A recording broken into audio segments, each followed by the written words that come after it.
Every time we sleep, we dream. Perhaps we don't remember the dreams, perhaps we do. The dream state could be described as a state of infinite potential. It could be described as a state of infinite potential because in a dream anything can happen.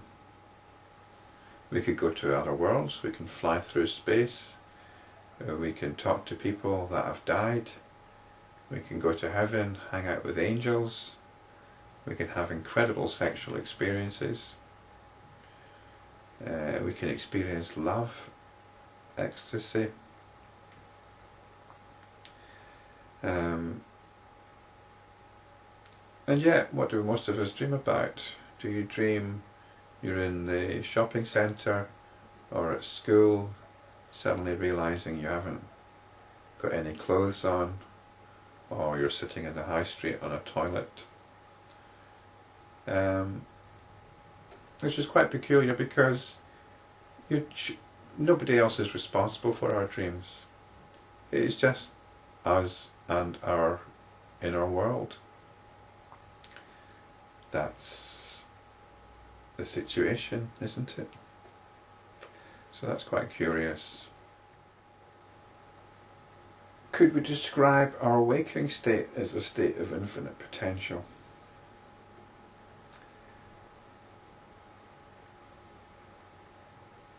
Most of us have things to get on with. We've got obligations. You might be a wage slave, you might have domestic commitments, you might have health issues or be responsible for somebody with health issues. And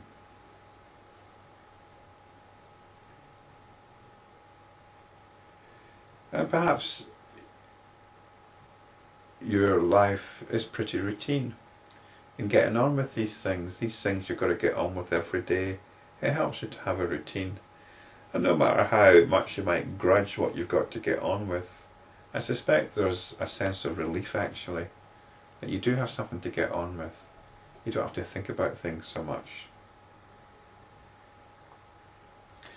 I was watching the Theroux program recently where he was interviewing some prisoners in a high security American jail. And there was one character, he seemed pleasant enough, although I'm sure he'd done some very atrocious things. He was in prison for life, and he seemed to be okay about it. He'd come to terms with it.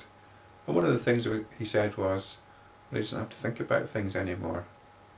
It's all taken care of for him. He gets up at a certain time, eats at a certain time, he has an exercise period, recreation period, and he goes to bed at a certain time. So that was definitely a plus for him. He had the routine was there and he got on with it, and he didn't have to think about it. And most of us, I think, would prefer not to think about our routine. We just grumble about it, but we're quite grateful we don't have to think about it. We've got a certain emotional attitude which is also part of our daily habit.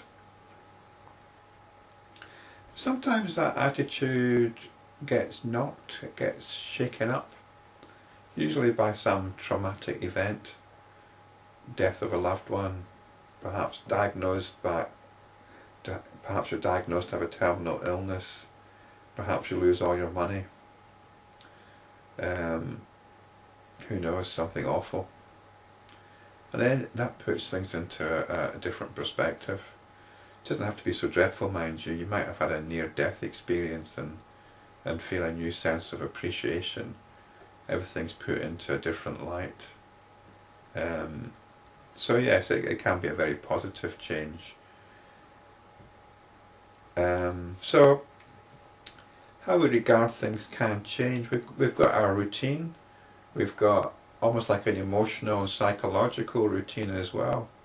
A certain pattern it might be kind of one of low-key negativity. I think that's quite a common one. And then something might knock that, and things get shifted around and we have to readjust. either for the better or for the worse. And I think this is what the Yoga Vasistha is trying to do.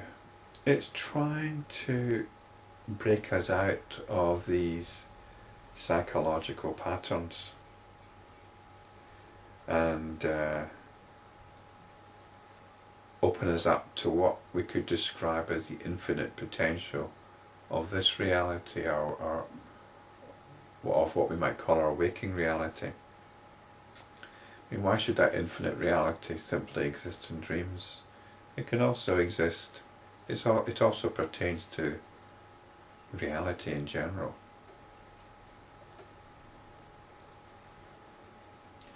So